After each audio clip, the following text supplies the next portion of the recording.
Hello, everybody. Hi, my name is Anna Logan Riversby, and this is the first opening of our official Thursday night talks, so-called TNT, imaginatively. And I'm so excited to be here. It's really, really great. Hi, Bob. Nice to see you. Bob is saying hi. I don't know, Ed, if you can see this.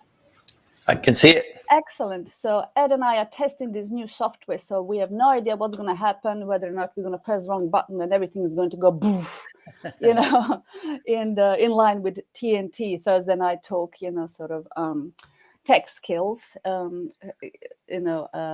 abilities. But, wish us good luck, and I hope everything's going to be fine.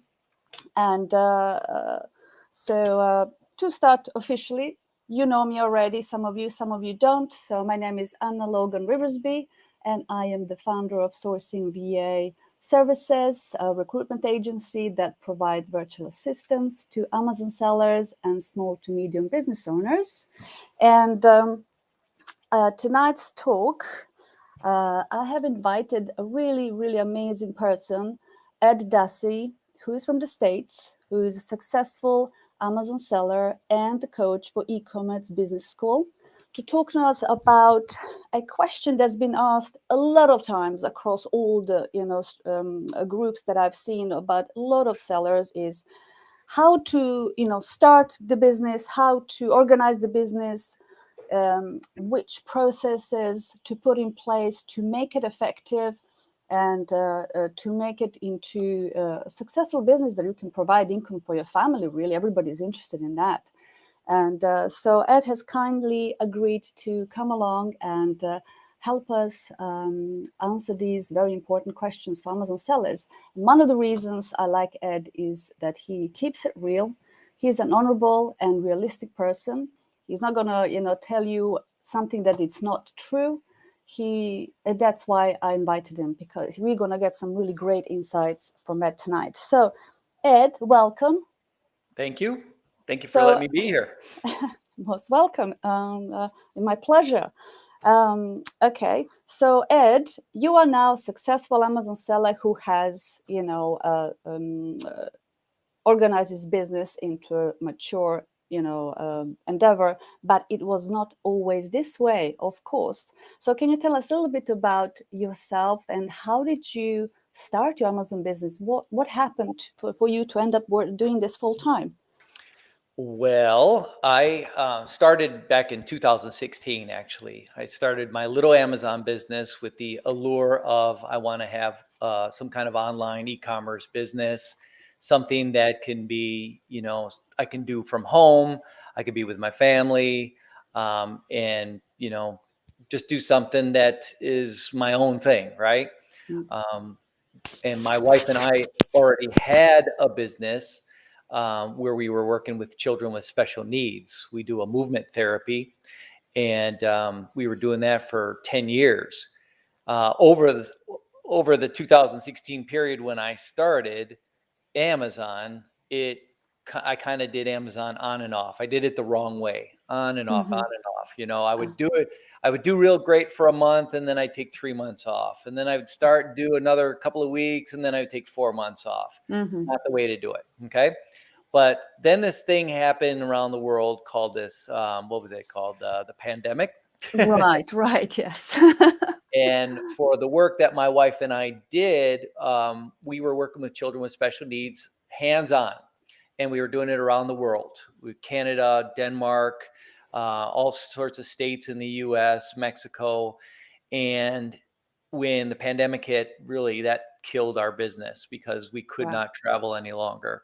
All the borders were closed. We couldn't get to places that we needed to. And there's no way to do this. I feel there's no way to do the work that we do for the kids with virtually, doing it kind of by video. So thank goodness I had this little Amazon business, because it all of a sudden turned into a serious business. And actually, my wife asked me a question, which really got me sparked right at the end of 2019, actually. She said, hey, Ed, this little Amazon business you've been doing for about 3.5 years, is this a hobby or is this a business? Because hobbies usually cost money, and we were paying for the Seller Central, Yeah. membership. We were paying for, different software tools. We were doing some, purchases of products. So all that money going out and not a lot coming back. Mm-hmm. Really, that what she said was the eye opener, right? Uh-huh. So, and then again, pandemic hit in here it hit in 2020, March of 2020. Yeah. Yeah. So I put the pedal to the metal. I'm like, all right, I got to Mm-hmm. figure this thing out. Mm-hmm. I was doing local retail arbitrage Uh-huh. for those 3.5 years, and a little bit of online arbitrage. Mm-hmm. And I really got into the online arbitrage because we couldn't go anywhere, right? Pandemic, halted Mm-hmm. everybody from going anywhere. Wow. So we really put the pedal to the metal as far as learning how to source profitable products. I'll Mm-hmm. say that many times in my Mm-hmm. in what I'm talking about here, because that relates to how I got virtual assistants. But I learned really well how to source profitable products. Mm-hmm. I also did some other methods, like bought leads lists. I used virtual assistants to find leads and things like that. And then the thing just blew up because I really just got it then. And I figured out how to do this Amazon business, which is really simple, quite honestly. We source products, Mm-hmm. we ship them to Amazon, we use FBA, and then we sell the products, okay, Mm-hmm. and do it Mm-hmm. over and over. So here we are. I call it my first real 2 years, because from Mm-hmm. 2020 to today, we've really been doing this about 2.5 years, and it's been crazy good. And now we started another business in Amazon, a Mm-hmm. different platform. You might have heard of private label. So we're doing some of that now. And we continue to have our online arbitrage business run automatically with what I'll talk about in my Mm-hmm. presentation. And it's wonderful because a lot of it's done without I oversee the whole thing, but I'm not doing the day-to-day tasks. Yeah. Yeah. You're the business owner. That's so exciting because Yeah. I went to Business Mastery of Tony Robbins when they were talking about this. And I did hear about this a little bit everywhere, but not in so much detail. When they said, when you first start, okay, let me switch off something is happening here. Hold on. I think it's better now. Yes. My Facebook thing, it was reverberating. You see, I said to you, there's going to be a software thing going on. Okay. So when I went to this business mastery, they said, when you first start in your business, you have to get to know your business. Mm-hmm. And this is exactly what you were talking about right now, that you have started to learn how to source profitable products first. And that Mm-hmm. was very important, right? Yep. And then as your business grew, you did what you did, you're going to talk about right now, and you became a business owner that oversees all Mm-hmm. the cogwheels Mm-hmm. of the business, right? So Yep. that's what true business owner is about. Yeah. And one thing I'll add to that is that I didn't sit back and learn everything first and then implement. I implemented what I knew, and then I Mm-hmm. learned along the way. That's the Mm-hmm. one thing I teach people, my coaching students, is that you don't you don't just sit and watch videos and absorb all this information and analyze. It's called analysis paralysis. You Mm-hmm. eventually got to take that first move and make the first purchase, or make that first step towards implementation. You're going to learn a lot of things along the way, and that's what we did. And we continue to learn things. We're only 2.5 years into this. We have a mature business, but we're learning new things, in the new platform I said. But don't just say you got to learn everything before you start anything. Mm-hmm. Yeah. Okay. So Ed, what Bob is saying sounds close to home. This business costs, despite the fact it's not as costly as other business setups. Mm-hmm. True. Yeah. True. And I've got hi and smiley from somebody who, it says Facebook user. I Mm-hmm. cannot see who it is because you need to go into the top of the post to register for restream.io chat so that we can see who it is. Mm-hmm. So if you're asking the question, we can just say hi. So whoever it is, hi as well. Okay, so Ed, do you want to go into explaining how you set your business up? Yeah, And I'll share my screen if yeah, that's okay. yes, yes, yes. So let's see if I got it all set up correctly so I don't screw it up. Yeah. Let's see here. While Ed is setting it up, can you tell me, can you, everybody who is on call, can you hear me reverberating or can you hear me okay? Because I can hear a bit of an echo going on here, and I'm not sure I if can you hear can you also, fine. you can hear me fine, Ed. All Yep. right, that's good. I can just hear a little bit of reverb, but hey, this is it. Okay, it seems everything is fine. Everybody can hear us all right. Okay, can you see my screen? Okay, I can see a little bit, but it's clear, Bob. Okay, thank you. I'll try to figure it out later. Thank you. Okay, all right. So we're on. You can see my screen then? I can see your screen and two of us underneath of your presentation. Okay. So Anna, since you asked me to come here and talk about my Amazon business, one of the things I'm going to talk about is the word scaling. And scaling is what I absorbed as I was building my business because I was doing every bit of the business. And then I started learning about scaling, getting my business to the next level using employees, using virtual assistants. So let me start off with, though, this is my beautiful wife, me and Carla, and my family. And over on the right-hand side, you see I really have three children with special needs. The middle one, and my daughter in the middle, has Asperger's and ADHD, but my two other ones are very severe. They're wheelchair bound, and that's how we got into the other business I was talking about, where we worked with children with special needs. We found a passion of what we liked to do with our kids, and we learned how to do it ourselves. And then we did it for kids with special needs. You wanted me to share this, Anna. Yes. I'm a big sports guy. I like Oh yeah, to run. I play softball. I hike. fantastic. I golf. I do all sorts of crazy events. You see that in the Woohoo! upper right hand, left hand Yeah, corner. yeah. So I'm a pretty active guy. I live here in Hmm. Arizona, the desert, and we just love Gorgeous. to keep fit. Look at that. And Amazing. here's here's me and my wife doing our work. This is what I used to do. Okay. Yeah. In fact, I think I'm wearing the same black shirt.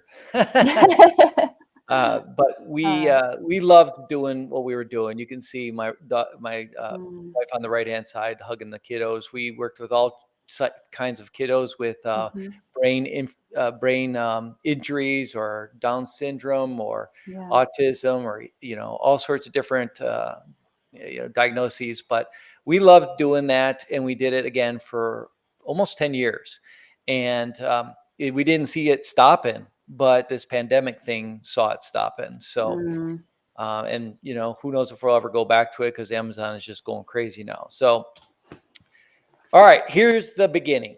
All right, I started really at the beginning with doing everything myself. You can see that I source the products. I purchased the inventory, and then I prepped and shipped it, prepped it all up, and then shipped it off to Amazon FBA. I don't know if mm. you guys have FBA there, right? Yeah, yeah, yeah, yeah. So we use FBA. Hmm. Um, so in that also too, as I was getting started, I had to figure out what to do in Seller Central, the Amazon admin tool. I had to Hmm. learn about inventory management, which I was terrible at. Hmm. I had all of a sudden returns were coming back to me. I had to figure out what to do with those. And then I learned about replenishable items. Replenishable items are anything you can purchase over and over again at full retail price or discounts or whatever. Just as something that I can purchase over and over again. So I had to start tracking that. I was doing all of that, and my lovely wife was my bookkeeper, my accounting and bookkeeper person. Hmm. she was really good with the numbers, taking care of the bookkeeping and eventually payroll. We were paying ourselves as we created a real LLC business or a business here. Okay. Hmm. Hmm. Moving on, we this was our first attempt, my first attempt at outsourcing. So when my wife said, "Is this a hobby or is this business?" I said, "Darn it, I'm gonna make it a business. I'm gonna hire two virtual assistants right out of the gate. I'm gonna have them do everything for me, and I won't have to do any sourcing.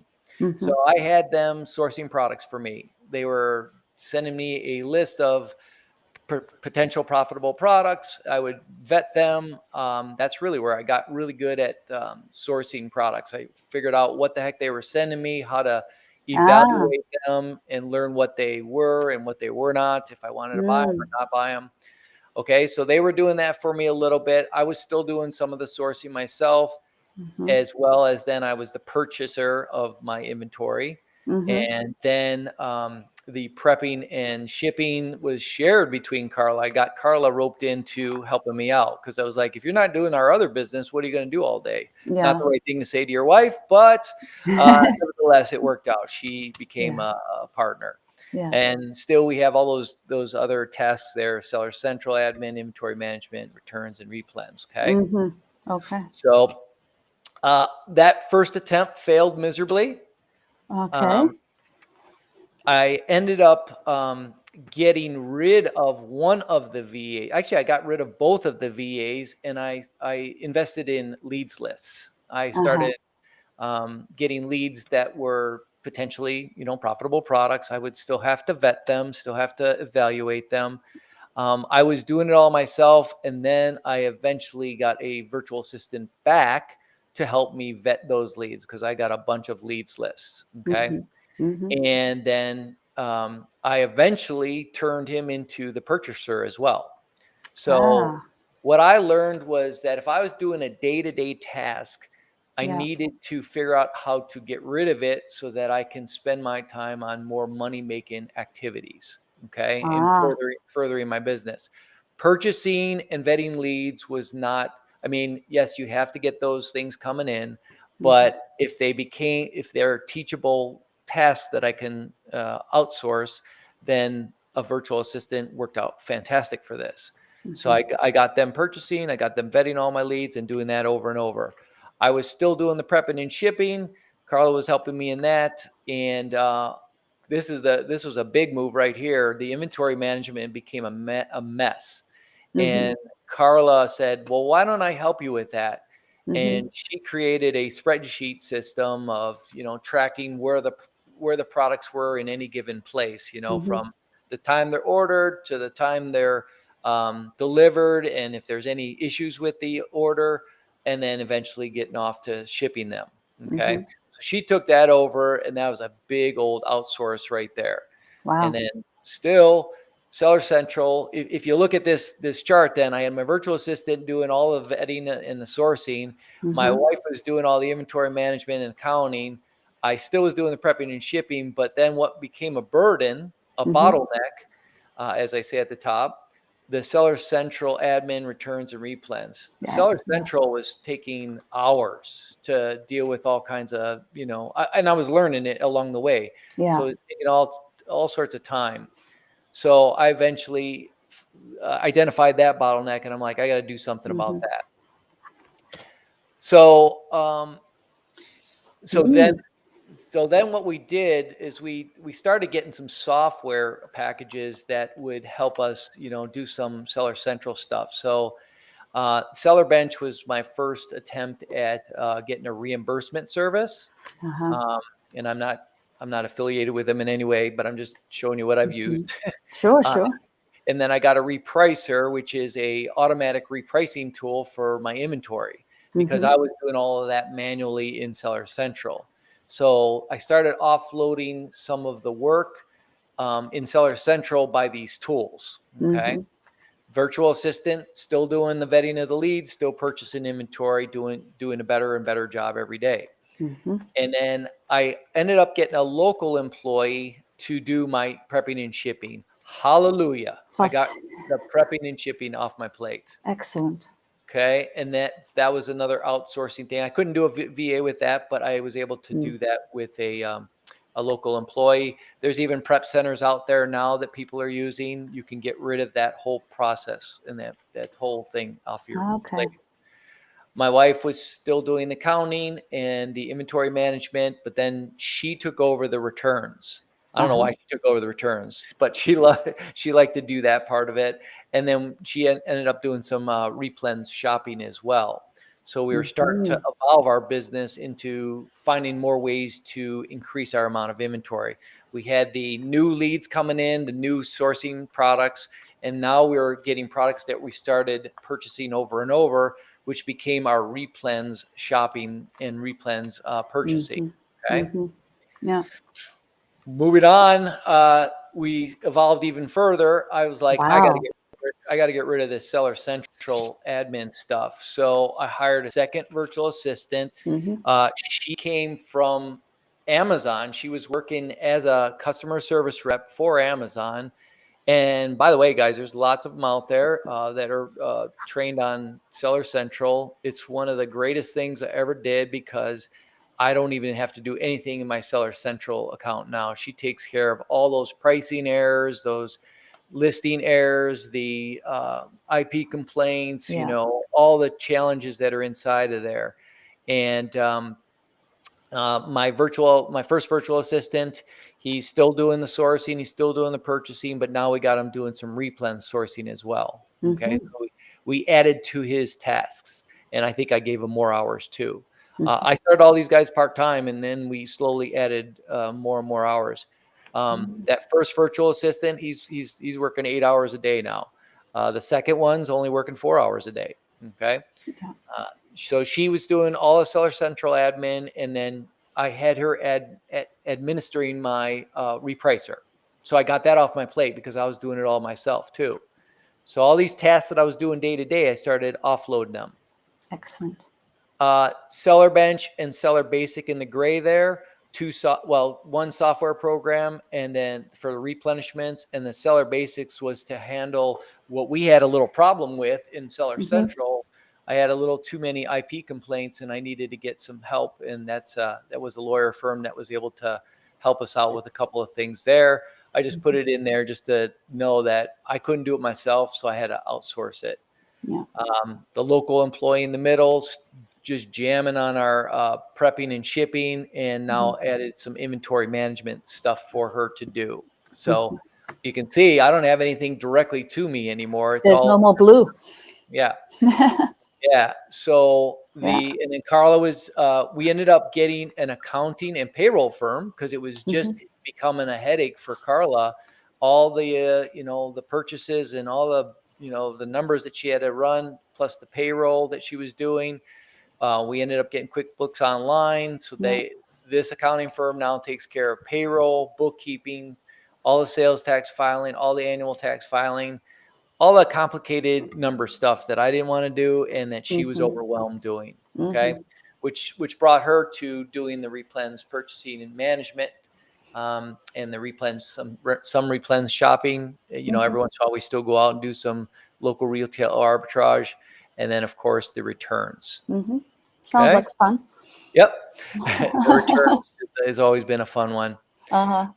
All right. So this one's pretty much the same, other than we were going to get our local employee to start being our RA replen shopper.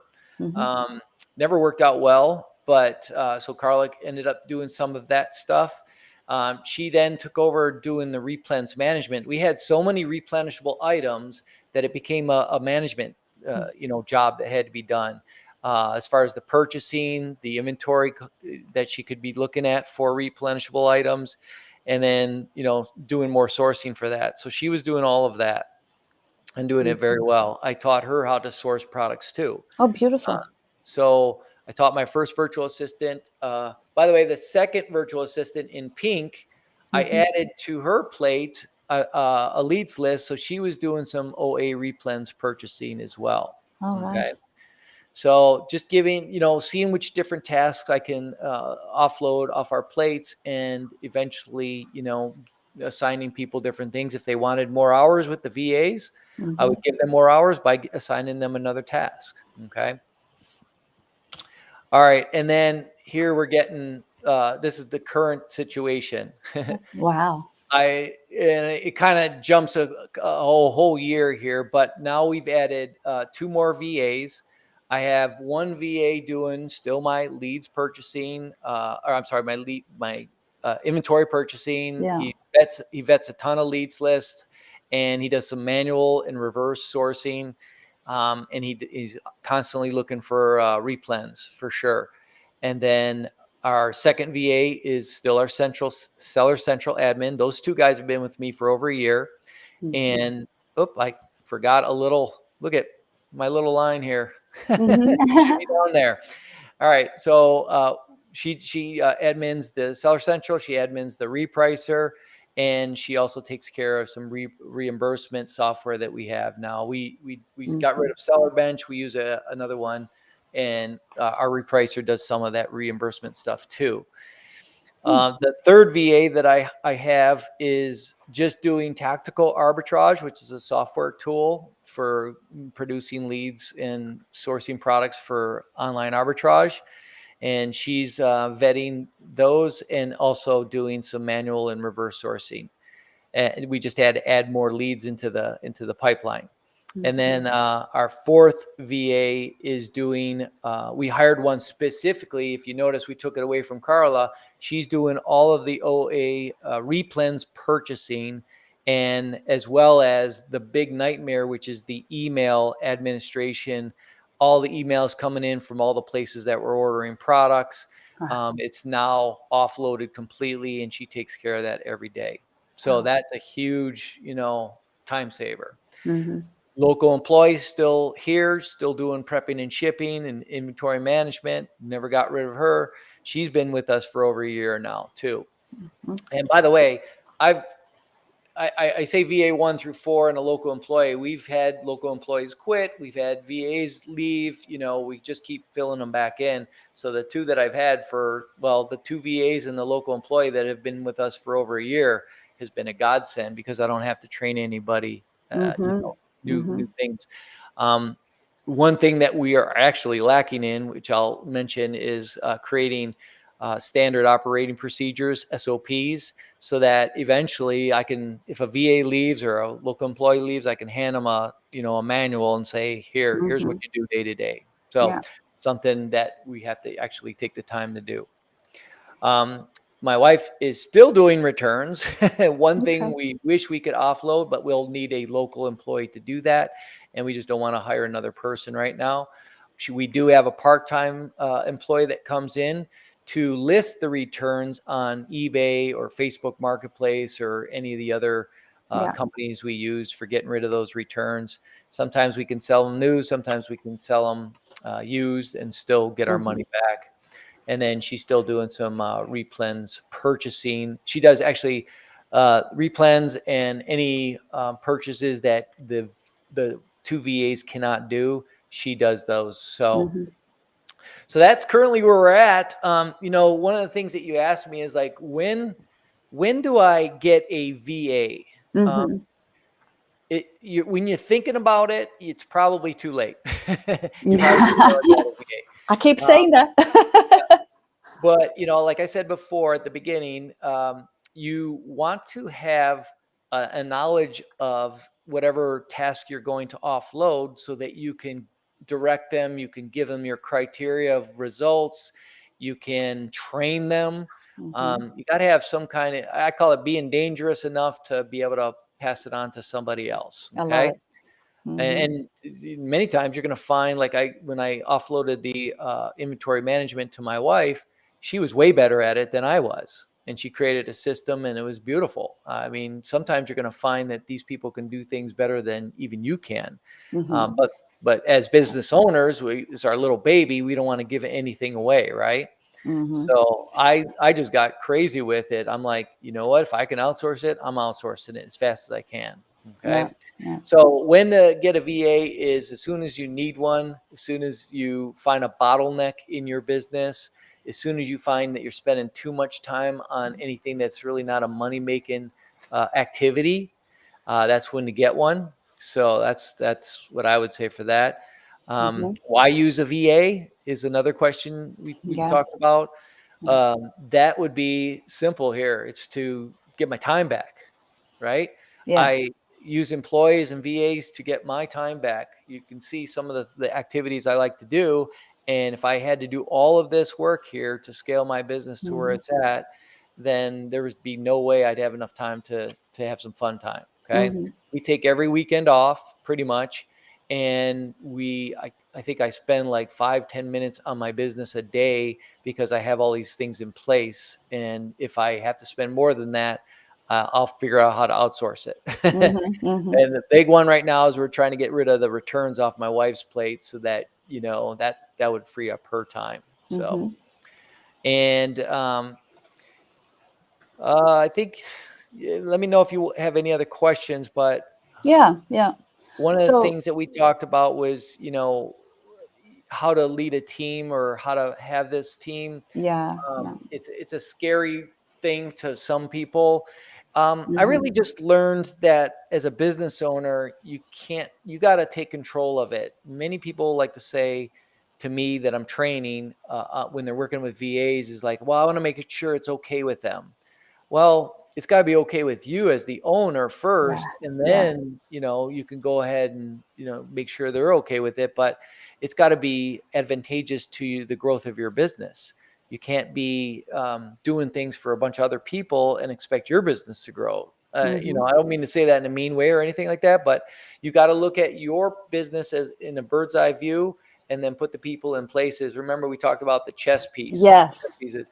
I have a chessboard in front of me, and I'm putting all the people in the places that I need them to outsource and save me time, but yet scale my business up. And if I don't pick the right people, and if I don't train them well, and I don't take control of what I want them to do with the criteria I have in my mind for the results, then it's going to be a long road. If I always worry about them being okay, now, granted, I'm not this, guy up in the castle pounding his fist, but I am very straightforward with them so that they know what I expect from them and, what results we want to get and where we're going with it. I share my details of our business and how we're growing and how we're scaling. I told them, we got this private label thing going now. There's going to be opportunities for growth in the future.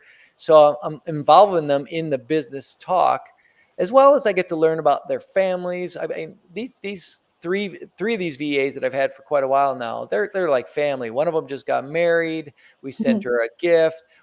They had typhoons and what do you call it, hurricanes going through Yeah. their area. One of them lost all of her stuff in her house, and we paid for a new refrigerator, new TV, just things like you were taking care of them as well. So I don't want anybody to think I'm just this boss that just beating down on people, but you got to look at your business in a bird's eye view and then really put the pieces in place to make things happen. Okay. Yeah. So I hope that helps. Well, one of the questions, thank you, Ed, for that. Yeah, Thank you that's for not sure. sharing. Yep. One of the questions we get as well, especially from new sellers, is how much money does one need to get started in Amazon business? And you did say something, wise to me. And would you mind sharing Yeah. that with our audience who have the Yeah. same question? So, if you have a couple bucks, that's great. The amount is really not the most important thing. It's what you can budget on a regular basis. I talk to my new students about this because, people come to me all the time. I have a really good friend. I just started in Amazon, and he goes, I got $10,000. What do I do? It's not about the $10,000. It's about doing something daily, consistently every, day, and creating a budget, because we're just going to spend money on products eventually, right? So learn how to source products, and then you're going to have to buy them. But we're going to spend a monthly amount every month for the first 3 months at least till you start seeing the income coming back from Amazon. Okay. Yeah, yeah. So if you budget, then you'll set your foundation up to eventually go like this. And as the money comes back, you can increase with their profits, you can increase that budget. So if you have $10,000, spend $1,000 a month and then turn it into $1,200 the next month, and then maybe $1,300 the following month. And you start to incrementally go up, and the profits will come back and help you fund that spend. Ultimately, it's going to take, buying products.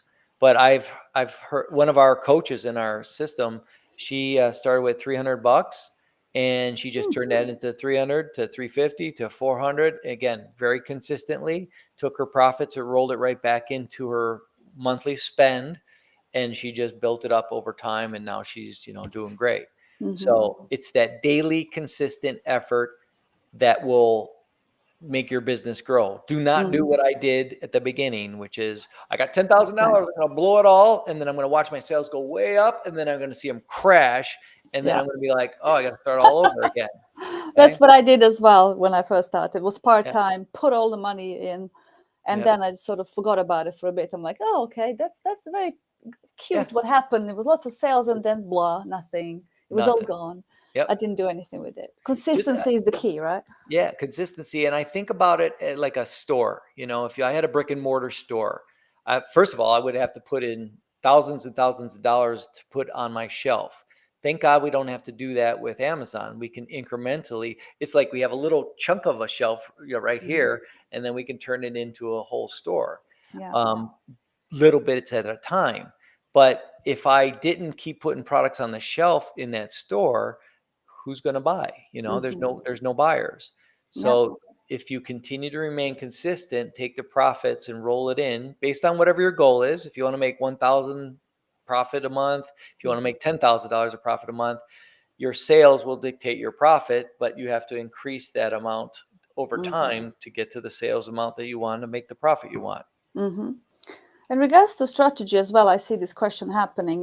Just recently, somebody asked again, oh, I bought this product, it was great. And then by the time I listed it on Amazon, it's sort of the prices, sort of plonked down to the minimum. So what do I do now? Do I wait? Do I take on the loss? Do I, what does one do? So what do Yeah. you do in these situations? That's same problem I still have even today, right? Yeah. It's what I like to say is it's the newbies that come into Amazon, they panic and they have to drop the price and they want to sell it. I've learned that when I buy a product, I have a certain amount of time before it becomes not profitable. Okay. And there's some tools out there, like I use Inventory Lab. It shows you if you have to spend X amount of dollars on a storage fee per month on that item, it gives you an idea based on how long you can go before it then becomes not profitable because of those storage fees. Yeah. So little items, they're 1, 2, 3 cents a month to keep in storage. So you don't have to panic if everybody, if the bunch of sellers come on and the price drops. What I like to look at is the average or trending sales over a year period, maybe at least 180 days. I see what it's been selling for on a regular basis with the amount of sellers, and then I make a decision. Can I lower the price and still be profitable, first of all? But if I can stick around that trending price, even if it tanks right now, let's say a bunch of sellers come on and then the price tanks, and I'm going to wait it out and wait for that price to regain strength. And you'll see there's always these 4 or 5 sellers like myself that are hanging out at the higher price because we're waiting for that price to regain. So you don't have to panic and drop the price and create what we call, I don't know if you guys call it, the race to the bottom. Yeah. But yeah, you can just race to the bottom and nobody makes any money, and you all made sales, but you Yeah. got nothing to show for it. Yeah. So Penny, I had to penny learn it. pincher. I had to learn it. I had to learn it where I just patience based on knowing my products and knowing what they, what kind of storage fees I have for them. Bigger products, I want to get rid of faster because the storage fees are based on the footprint it takes in the Amazon warehouse. So if it's a big toy, for instance, I might want to sell that one a little bit quicker. And I'll give it a month or 2 or 3, maybe 6, depending on, how much profit I have involved with it. Yeah. But you don't have to just immediately crash the price as soon as you see the seller count go up and the sales price go down. Yeah. I've got another question as well. When we return to your first sort of slide, when we see everything red and everything is blue, and then a second slide when you see, red is blue and some of it is green, this is when you outsourced. How long did it take you to be comfortable enough to outsource sourcing and to teach somebody? So the learning curve, how much time did it take? What about the finances? Were you afraid that if you invest into all this time in training and it's not the right person, wasting your time and money for wages and all of that? How did that impact you financially, and how did you push through to that?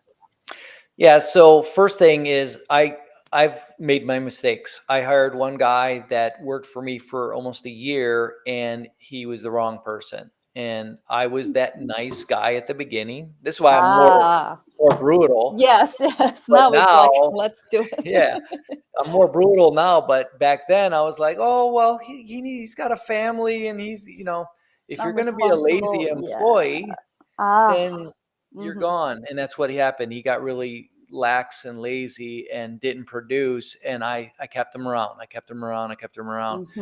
And I finally had to let him go. In fact, I pushed him so far because I didn't want to fire him. I lowered his hours. I lowered his salary. I mean, I was like giving him every chance to regain, and he just Mm-hmm. wouldn't take it. Mm-hmm. And eventually he quit. Mm-hmm. So, but it was a year too long, right? Uh-huh.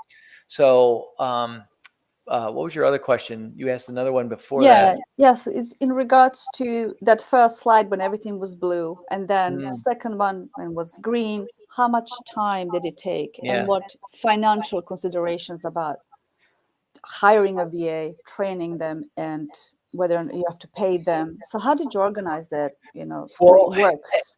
at the beginning, I hired people that were pretty new. Like they Mm-hmm. didn't know. I hired sourcing VAs first, Mm-hmm. and I did a lot of the training with them on a regular basis. Yeah. So what we did is they would produce leads. I would vet them, and I would put notes on there, Mm-hmm. telling them Yeah, why or why not comments. it was Yeah, good. yeah, yeah. And then I started having him, and this is how I evolved. Then I started having him put his notes of why or why not you would purchase that product. Mm-hmm. And then I would critique the notes. Mm-hmm. Got a little bit better. Yeah. Then once I trusted him well enough for that, then it was how many would you buy based Uh-huh. on what criteria I've given him. Mm-hmm. Then it was like, okay, here's a credit card. We're gonna have a little limit of $200, $300 for the day. Make a few purchases. Let's see if you can do that well. After I've trained them, and then we evolved it. Now this guy can spend thousands of dollars of my money. Okay, Mm-hmm. so I'm not going to give a time frame because I think each individual is a different person. My Mm-hmm. Seller Central admin that I hired, there was no training involved. She was a customer service rep for Amazon, and she jumped right in the role and said, I got this. I got this. She was teaching me things. Yeah. Okay.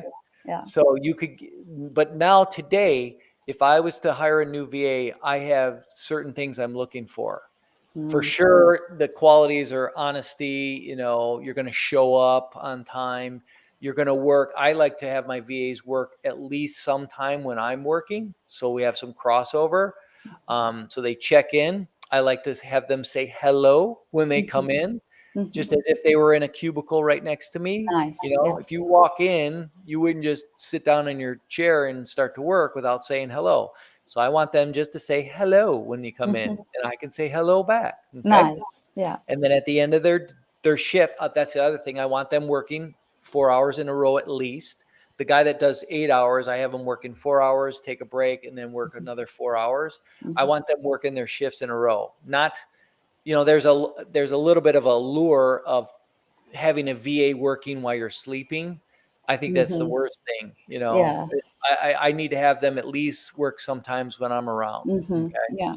Yeah. And then I'm available by Skype. We use Skype to communicate constantly. I do weekly video calls with them so that we're always in touch with each other.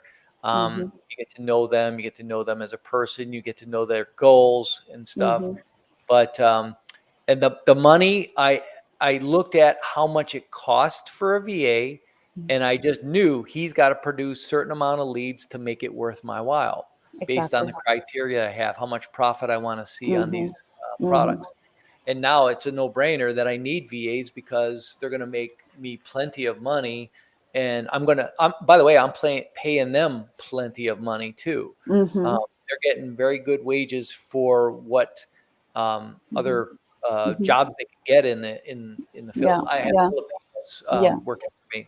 Yeah. So yeah, I mean, it was just a no-brainer. You look at how much it costs and how much I'm going to make, and how I can scale my business, Mm. really the money is worth the time savings for me anyway. Mhm. And then, I mean, I built my cash flow a little bit slower because I brought in VAs early on, and I started outsourcing pretty quick. But now I'm at a place where they're automatic now. Now I've scaled it up to the point where we got plenty of things happening, and the VAs are taking care of all of it, so that I don't have to Mhm. spend so much time on the business. But that cash flow now is still coming in. That's wonderful. One more Yeah. question I've got for you, and then we're going to start wrapping up. Mhm. I see people when they're new, starting with, for instance, private label model. They don't Yeah. have any business experience. They don't have any retail experience. They have no idea how to work on Amazon. You have started now doing a private label. What kind of wisdom would you give to these people who want to start with private label? Would you recommend that, or would you go from I online think arbitrage? I think starting private label is one of the hardest things. I'm having trouble with it, even with Hmm. my experience that I have right now. Hmm. I couldn't even imagine doing it, not knowing anything about Amazon's, I call it their Amazon sandbox. We're playing in their sandbox. If you don't Yes. know how to do anything in their sandbox, then you're going to have troubles, let alone learning all the other stuff that you need for creating your own brand and a private label. Hmm. So private label is a tough start. You have to learn how to evaluate products, evaluate profitable products. You have to learn how to work with overseas. Well, you guys might not have overseas. I mean, Hmm. you might get it from the same continent at least, or Hmm. nearby, closer than I have to. I'm getting it from Taiwan, Hmm. China, things like that. Same You have thing. Okay. So you have to learn that whole customs thing and how to buy, like Yeah. right now I buy products from local retail stores, right? Hmm. It's a no-brainer. I can walk into a store today with a credit card and walk out with a product. Hmm. Not so with private labels. Yeah. So you have to learn how to evaluate products, then you have to learn how to get them to you. You Hmm. have to figure out all the numbers on how much it's going to cost. Oh, Hmm. and then throw on Amazon and figure out how to learn Seller Central, and then how to create listings Hmm. and use pay-per-click advertising, and I'll go Hmm. on and on and on. There's a lot there. The arbitrage method is one of the easiest ways to get started. And I still see people struggle with that. Hmm. So you can learn real easy. I mean, again, I made it real simple. You source products, you Hmm. ship them to Amazon, you sell them. Hmm. There's intricacies along the way, but that's the basic model for arbitrage. And I think it's a way easier start um, Hmm. than a private label. Yeah, yeah, I agree. Thank you so much for that piece of wisdom. I think that's very important because people get confused by all the, The media and saying, YouTube "Oh, it's videos. easy and you're going to make so much money." They don't understand that business creation is hard work, but it's also fun. But Yep, lots of knowledge is needed and yep. experience to get to something, over there. So thank you for saying that. By the way, I don't have a Lamborghini or a yacht or any kind of fancy cars or anything that I have to show. I have freedom. Okay. And Wow. that's I don't need all the toys and stuff. I have freedom. I have a team working for me, and it's what really hits my heart is the fact that I give jobs, just like some Yes. of these big businesses talk Yes. about. We get people jobs, and they're doing amazing things with that. So, Yeah, and then I have my freedom. So that's no beautiful. boss, no No boss, boss. except for my wife. You Yeah, know. yeah, boss partner, Yeah, partner. yeah, yeah, That's my favorite way of partnership. yeah. Yeah, we Thank love you. it. I We mean, love it. that's beautiful, Ed. Thank you so much. There's so much wisdom and information. But we get bombarded with information from everywhere, and bit of wisdom is actually what we need, and experience to guide us in the right way. So Mhm. we're going to be wrapping up slowly. So, guys, if you have any questions, you can ask them in the Facebook group. If you're not on a Facebook group right now, ask me to send you a link or invitation in whichever media you're at. So you can ask Ed, some additional questions if you have. Little video is going to stay on for a bit, so you can always rewatch it.